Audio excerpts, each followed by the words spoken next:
देखो भाई, अरे सुनो, देखो भाई, मैट्रिसेस के डिटरमिनेंट की सारी प्रॉपर्टीज मेरे हिसाब से हो गई थी, सारी प्रॉपर्टीज आपको बता दी गई थी।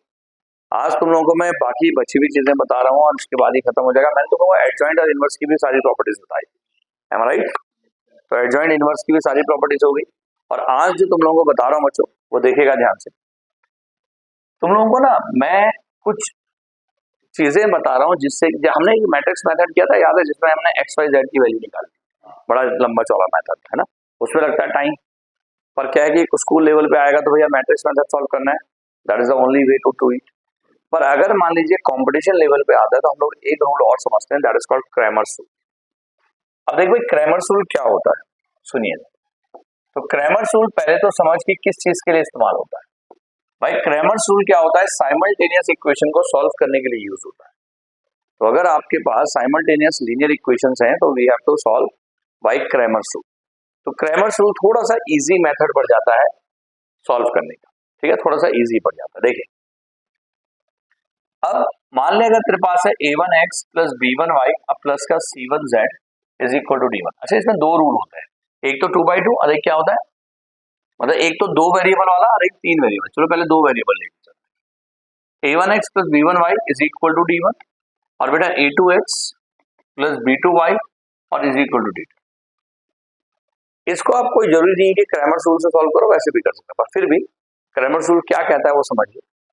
भाई अकॉर्डिंग टू क्रैमर्स रूल सबसे पहले बेटा हमने क्या निकालना है, डेल्टा निकालना है। डेल्टा मतलब द वैल्यू ऑफ डिटरमिनेंट।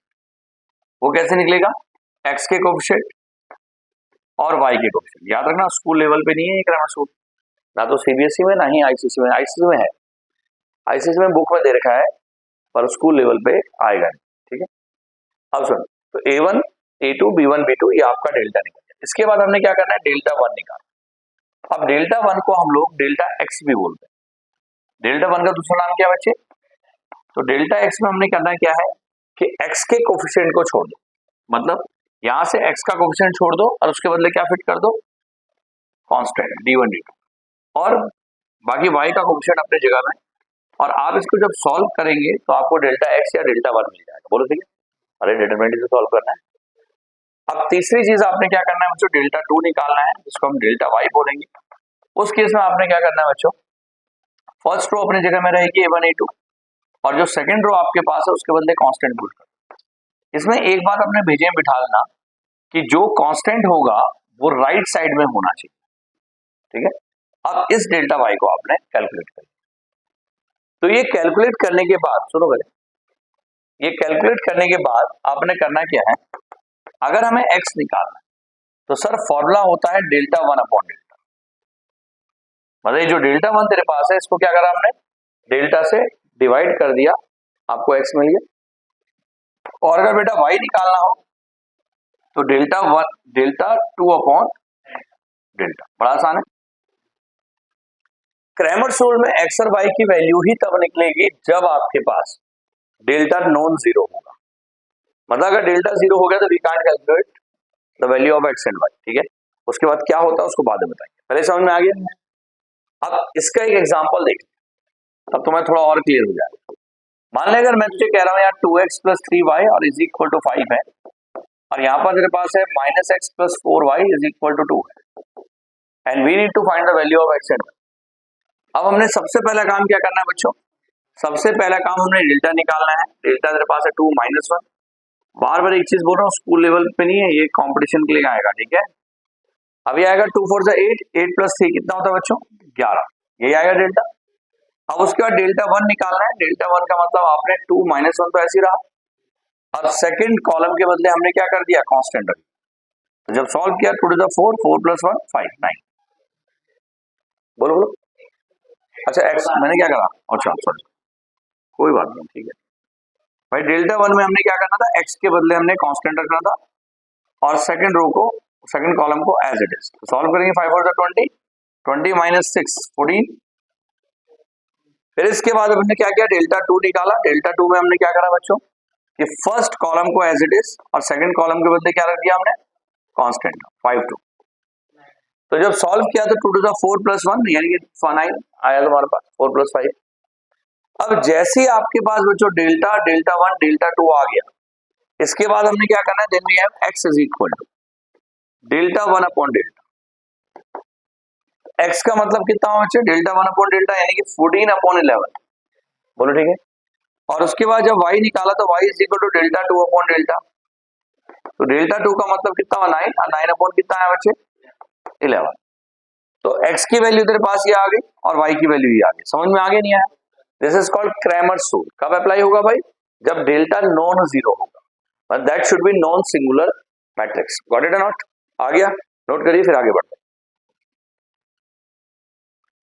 देखो भाई, अब जैसे हमने क्रैमर्स रूल में 2/2 पढ़ा बच्चों, उसी तरीके से हम क्रैमर्स रूल में 3/3 पढ़ते। इधर देखो वैसे आप क्रैमर्स रूल में 3/3 जब पढ़ेंगे तो कैसे सॉल्व करेंगे, एग्जांपल दो।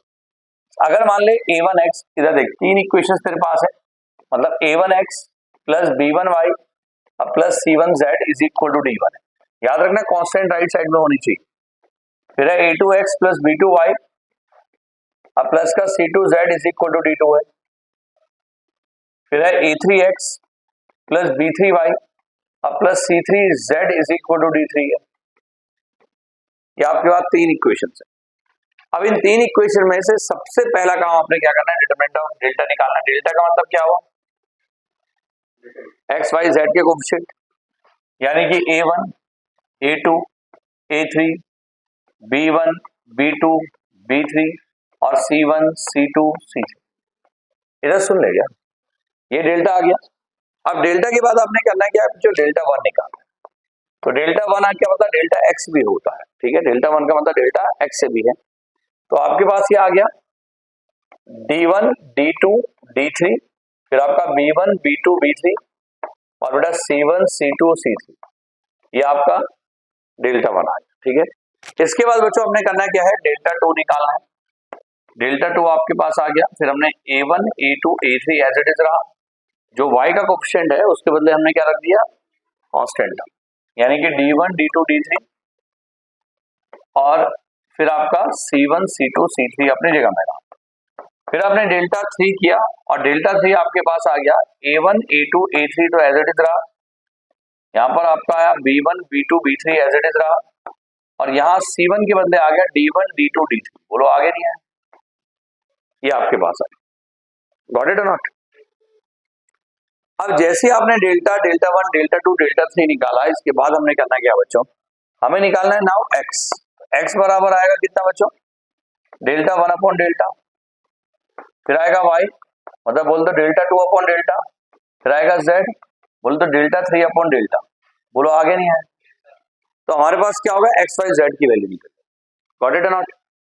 कितना आएगा x y z, delta x बराबर डेल्टा 1 अपॉन डेल्टा, y बराबर डेल्टा 2 अपॉन डेल्टा, z बराबर डेल्टा 3 अपॉन डेल्टा। अब जैसे मेरे पास ये आ गया, इसके बाद एग्जांपल करा रहा हूं ताकि आपको पता लग जाए कि हम कैसे यूज करेंगे। जैसे अगर मान ले x plus y plus z is equal to 3 है, 2x plus y plus z is equal to 4 है, मान ले 3x minus 2y plus 4z और इज इक्वल टू मान ले 5। अब मैं आपसे कह रहा हूं यार सॉल्व करना है,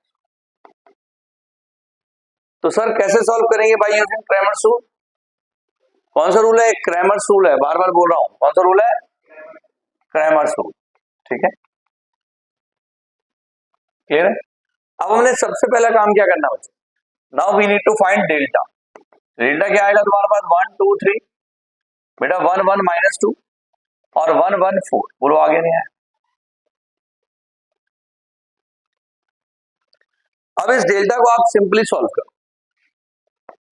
तो डेल्टा बराबर 1 छोड़ा, वर्टिकल हॉरिजॉन्टल हटाए, बेटा 4 प्लस 2 कितना हो गया 6, फिर माइनस का 1 आया, वर्टिकल हॉरिजॉन्टल ऊपर 8, 8 माइनस 3 कितना होता है 5, फिर प्लस का 1 आया, वर्टिकल हॉरिजॉन्टल हटाए 2 टू द 4, माइनस 4 माइनस 3 यानी कि माइनस का 7, यही आएगा बच्चे। तो डेल्टा बराबर तेरे पास है 7 5 12, तो माइनस का 6 आ गया, ये डेल्टा आ गया भाई।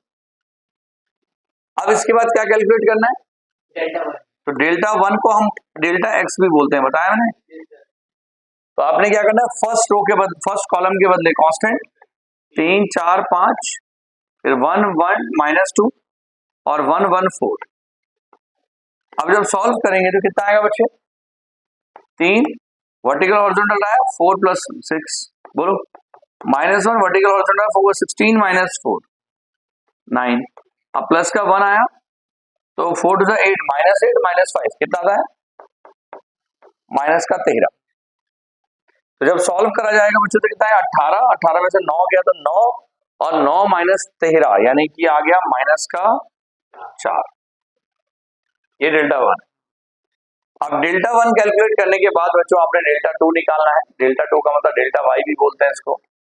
अब इसका मतलब क्या हो फर्स्ट रो फर्स्ट कॉलम अपनी जगह में बेटा, सेकंड कॉलम के बदले क्या रख देना है कांस्टेंट टर्म 3 4 5 और थर्ड कॉलम के बदले 1 1 4।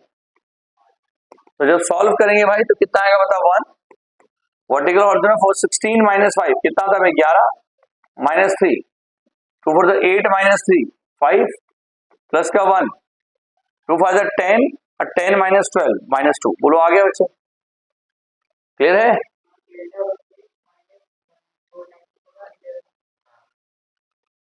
-1 हाँ 11 आ रहा भाई ठीक है ठीक है ठीक है ठीक है यहाँ आ रहा 11 तो 11 आएगा तो कितना हो जाएगा फिर ये भाई 18 में से 11 गया तो कितना बचता है 7 और 7 माइनस 13 तो माइनस का 6 बचेगा ना ठीक है सेम बच गया डेल्टा 1। अब डेल्टा 2 देख लो भाई यहाँ तो गलती नहीं हो रही कुछ तो 11 में से 15 गया तो माइनस का 4 और माइनस का 4 माइनस 2 माइनस 6 वेरी नाइस। अब आते हैं डेल्टा 3 मतलब डेल्टा जेड और क्या करेंगे बच्चे फर्स्ट कॉलम अपनी जगह में 1 1 माइनस 2 और लास्ट में क्या आ जाएगा बच्चे 3 4 5। तो जब इसको सॉल्व करेंगे तो 1 वर्टिकल हॉरिजॉन्टल तो 5 प्लस 8 यानी कि 13 माइनस का 1 2 5 10 माइनस 12 माइनस 2 प्लस का 3 तो बेटा कितना आएगा 2 टू 4 माइनस 3 यानी कि माइनस का 7 गॉट इट। तो आएगा 13 प्लस 2 माइनस 21 कितना आएगा बता -6। अच्छी बात सब जगह -6 गया कोई बात नहीं। अब जैसे ही हमने निकाल दिया भाई तो सबसे पहले चीज x बराबर कितना आएगा डेल्टा 1 अपॉन डेल्टा तो बच्चे बता कितना आएगा -6 अपॉन -6 यानी कि 1। इसी तरीके से y भी 1 आएगा और z भी क्या आएगा 1 आएगा क्यों वही डेल्टा 2 अपॉन डेल्टा और डेल्टा 3 अपॉन डेल्टा। आ गया समझ में एनी कंफ्यूजन क्लियर है कैसे करेंगे चलिए नोट करिए फटाफट फिर आगे बढ़ते हैं करिए। अब इसमें आगे बढ़ते हैं बच्चों देखिएगा अगर एक तो मैंने तुम लोगों को दोनों का क्रैमर्स रूल बता दिया कि क्या होता है। अब बढ़ते हैं हम लोग सिस्टम ऑफ इक्वेशंस मतलब आपके पास जब x y z value value निकलती है तो इन वैल्यूज में क्या रिलेशन होता है आज हम उसको पढ़ते हैं इन वैल्यूज में रिलेशन क्या होता है ठीक है। देखो बच्चों क्या होता है कि अगर मान ले 3 इक्वेशंस मेरे पास है अब एक है तेरे पास a1x प्लस b1y अब plus c1z is equal to d1 इसको हम क्या बोलेंगे सिस्टम ऑफ इक्वेशंस ठीक है ना हेडिंग लिखेंगे हम सिस्टम ऑफ इक्वेशंस। तो हम बात करेंगे बच्चों जब system of equation nature of equations बोल रहे हैं तो बेटर रहेगा क्या बोल सकते हैं नेचर ऑफ इक्वेशंस। अब इक्वेशंस के बच्चों कुछ नेचर्स हैं तो उसमें आते हैं 3 इक्वेशंस है एक ये फिर है a2x plus b2y plus c2 is equal to z is equal to d2 फिर है a3x प्लस b3y अब plus c3z is equal to d3। अब होता क्या बच्चों जब हम सिस्टम ऑफ इक्वेशंस की बात करते हैं तो देखिए 2 केस बनते हैं भाई या तो आपके पास जो डेल्टा होगा वो 0 होगा या वो 0 नहीं होगा। अगर डेल्टा की वैल्यू 0 नहीं हो मतलब जो डिटरमिनेंट की वैल्यू है वो 0 नहीं है तो अगर 0 नहीं है तो हम कहेंगे यार यहाँ पर क्या बन रहा है यूनिक सॉल्यूशन बन रहा है। क्या बन रहा है यूनिक सॉल्यूशन और कंसिस्टेंट क्या बोलते हैं कंसिस्टेंट। यूनिक मतलब असल में 2 तरह के सॉल्यूशन होते हैं एक होता है कंसिस्टेंट और एक होता है इनकंसिस्टेंट। 2 तरह के सॉल्यूशन होते हैं मेरे भाई एक होता है कंसिस्टेंट और दूसरा क्या होता है क्लास 10 में पढ़ा होगा आपने फिर बता दो। तो कंसिस्टेंट मतलब जहां पर पॉसिबिलिटी हो एक्स वाई जेड की और इनकंसिस्टेंट जहां पर पॉसिबिलिटी ना हो। तो जहां पर पॉसिबिलिटी होती है, अगर डेल्टा आपका 0 नहीं है तो पॉसिबिलिटी होगी, और उस केस में यूनिक सॉल्यूशन कहलाएगा, यानी कि कंसिस्टेंट कहलाएगा। तो उस केस में हमने यूनिक मतलब एक एक्स वाई जेड निकलेगा ना भाई, तो आपके पास डेल्टा मतलब सिंपल भाषा में एक्स हो जाएगा डेल्टा एक्स अपॉन डेल्टा, बेटा वाई हो जाएगा डेल्टा वाई अपॉन डेल्टा, और जेड हो जाएगा डेल्टा जेड अपॉन डेल्टा। ये ऑलरेडी हमने बता दिया, पहले ही बताया। पर अगर मान ले डेल्टा 0 हुआ तब क्या होगा, ये भी तो हो सकता है, सोचो। अगर मान ले if delta is equal to 0 हुआ तब क्या होगा, तो क्या नो सॉल्यूशन हो जाएगा, क्योंकि डेल्टा 0 हो गया तो something upon delta, something upon 0 not defined, तो क्या एक्स वाई जेड कभी नहीं निकल पाएगा। चलिए देखते हैं। देखिए अगर डेल्टा 0 हुआ तो फिर आपने दो केस देख रहे हैं। अगर डेल्टा 0 होता है तो आपको क्या करना है, दो केसेस देखिए। पहला केस है at least one from delta 1 delta 2 delta 3 is non zero. पहला केस क्या बच्चों, कि अगर डेल्टा 0 हुआ तो कम से कम कोई एक डेल्टा 1 डेल्टा 2 डेल्टा 3 में से नॉन जीरो हो जाए, मतलब भाई या तो डेल्टा 1 जीरो ना हो, या डेल्टा 2 जीरो ना हो, या डेल्टा 3 जीरो ना हो। तो अगर ऐसा हुआ कि कम से कम कोई एक नॉन जीरो हो गया तो फिर यहां कह रहेगा तो सिस्टम इज इनकंसिस्टेंट। क्या कहलाएगा, इनकंसिस्टेंट और नो सॉल्यूशन। क्या बोलेंगे बच्चों, मतलब यहां पर कोई भी सॉल्यूशन एग्जिस्ट नहीं करता, ये कहलाएगा इनकंसिस्टेंट और नो सॉल्यूशन। समझ में आया, मतलब अगर ये चेक करना है कि कोई सॉल्यूशन इनकंसिस्टेंट है कि नहीं है, तो उसके लिए क्या चेक करना है, एक तो डेल्टा 0 नहीं 0 होना चाहिए, और दूसरा डेल्टा 1 डेल्टा 2 डेल्टा 3 में से कोई एक या दो या तीनों नॉन जीरो होने चाहिए। समझ में आया, तो सिस्टम कैसे कहलाएगा, इनकंसिस्टेंट और नो सॉल्यूशन। पर ऐसा हो सकता है बच्चों कि डेल्टा तो 0 है ही, डेल्टा 1 डेल्टा 2 के बराबर हो, डेल्टा 3 के बराबर हो, सारे के सारे 0 हो जाए। क्या लिखा है मैंने, पूरा पढ़, फिर वो केस कैसे बनेगा, उसमें ऑल 0 नहीं हो गए। तो अगर डेल्टा 1 डेल्टा 2 डेल्टा 3 तीनों के तीनों अगर ऑल 0 हो गए तो याद रखना ऐसे केस में फिर आपके दो केस बने, मतलब कभी भी अगर ऐसा हुआ तो इस केस में फिर आपके दो कंडीशन ध्यान से सुनिए। अगर डेल्टा 1 डेल्टा 2 डेल्टा 3 तीनों के तीनों 0 हो गए, तो अगर तीनों 0 हो गए तो इस केस में फिर क्या होगा, फिर आपके पास दो केस बनेंगे। पहला केस क्या बनेगा सुनिए, समझ में आया क्या बोल रहा हूं, अगर डेल्टा 1 डेल्टा 2 डेल्टा 3 तीनों के तीनों 0 हुए तो उस केस में आपने करना क्या है, देख समझ। अब आपने ये चेक करना है, बल्कि इस केस में ना सॉल्व करने का थोड़ा तरीका होता है। इस केस में वर्किंग है, वर्किंग क्या है देख समझ। Now put z is equal to theta. सबसे पहला काम क्या करना है, z को थीटा पुट करना, और z को थीटा पुट करना है इन ये तीनों इक्वेशन है, फर्स्ट सेकंड थर्ड में, इन ऑल थ्री इक्वेशंस, सारी इक्वेशंस में z को थीटा पुट करना एंड गेट सारी इक्वेशन में z को थीटा पुट कर दो, और उसके बाद क्या करेंगे बच्चों, and get the values of, बल्कि ऐसे लिखेंगे, and solve any two equations and get x y in terms of theta. सोचो, सबसे पहला काम क्या करना है, z के बदले थीटा पुट करना है। अब z के बदले थीटा पुट करने के बाद इन तीनों इक्वेशन पुट कर देना, z तो थीटा हो गया, तीनों इक्वेशन x और y में आ गई, थीटा को कांस्टेंट की तरह ट्रीट कर ले, अरे x और y में तीन इक्वेशन बन गई। अब आपने किसी भी दो इक्वेशन को सॉल्व करना है, उसमें से x और y निकालना है इन टर्म्स ऑफ थीटा, थीटा के टर्म में निकलेगा, ऑब्वियस सी बात है। उसके बाद क्या करना है, if x and y satisfies equation third, मतलब आपने दो इक्वेशन में पुट किया ना थीटा, मतलब दो इक्वेशन को सॉल्व किया ना, वहां से एक्स और वाई निकला, तीसरी इक्वेशन रह गई, उस तीसरी इक्वेशन में एक्स और वाई की वैल्यू पुट करके सेटिस्फाई कराओ। तो अगर एक्स और वाई सेटिस्फाई कर जाए इक्वेशन थर्ड को, तो then there is infinite number of solution. क्या कहलाएगा? Infinite number of solutions. बोलो आया नहीं आया? और अदरवाइज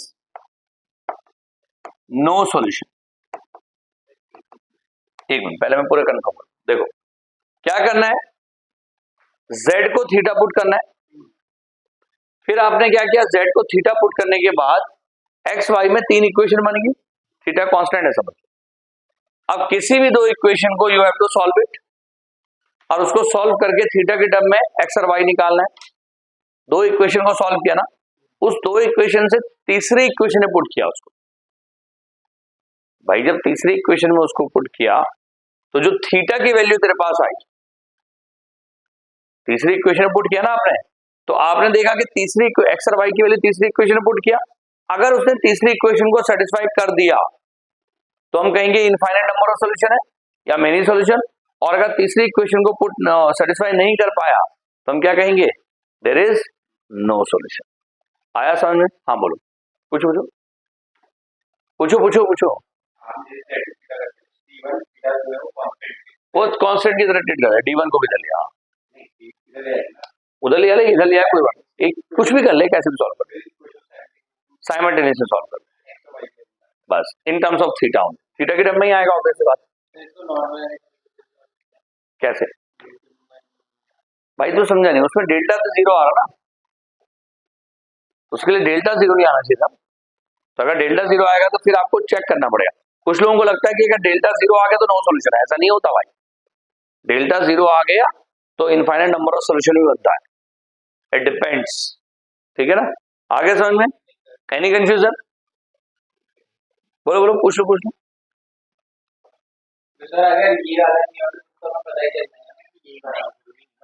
उसमें केस है ना भाई, दो case, no solution infinite number of solution case है। ठीक है ना भाई, आ गया। इतना डिटेल आपका सिर्फ जेई में पूछा जाएगा, एनडीए में नहीं आएगा, ये इतनी डिटेलिंग जेई में आएगा। नॉन जीरो का मतलब वो न्यूमेरिकल वैल्यू, मतलब जीरो के अलावा कुछ भी आ सकता है। अरे कम से कम कोई एक है, यानी कि delta one delta to delta three है, उनमें से कोई एक, कम से कम कोई एक, यानी कि कोई एक या कोई दो या कोई तीन। हाँ नहीं करेंगे तो नो सॉल्यूशन, और करेंगे तो इनफाइनाइट नंबर से। आगे समझ में बच्चों, क्लियर है? चलिए नोट करिए इसको। देखो इसका कुछ प्रॉपर्टीज बता रहा हूं जो छुट्टी हुई हैं, आपको थोड़ा सा बताया था, मुझे लगता है वैसे बताने चाहिए। कुछ नोट लिखवा रहा हूं भाई। पहला नोट आपके पास है कि अगर मान ले ए बी है, इधर सुन लीजिए, अगर यहाँ पर ए बी सी है और ब्रैकेट यहाँ लगा है, तो चाहे हम यहाँ ब्रैकेट लगाएं चाहे यहाँ ब्रैकेट लगाएं कोई फर्क नहीं पड़ता। इसको बोलते हैं एसोसिएटिव लॉ। क्या बोलते हैं बच्चों? एसोसिएटिव। ब्रैकेट को कहीं भी लगाएं, डजंट मैटर। गॉट इट और नॉट? इसके अलावा देखिएगा ध्यान से, अगर मान लीजिए मैं कह रहा हूं कि तुम्हें जो बताया था मैंने, क्या बोल रहा था मैं, हाँ ए बी, अगर ठीक है, अगर मैं आपसे कह रहा हूं कि इफ ए बी अगर नल मैट्रिक्स के बराबर हो तो then there is no then there is not necessary, it is not necessary that actually, and then it is not necessary that A is equal to null matrix और B is equal to null matrix। यानी कि अगर मान ले A B का multiplication null matrix हुआ तो कोई जरूरी नहीं है कि ए और बी दोनों नल मैट्रिक्स हो या उनमें से कोई एक नल मैट्रिक्स हो। बात समझ में आ गई?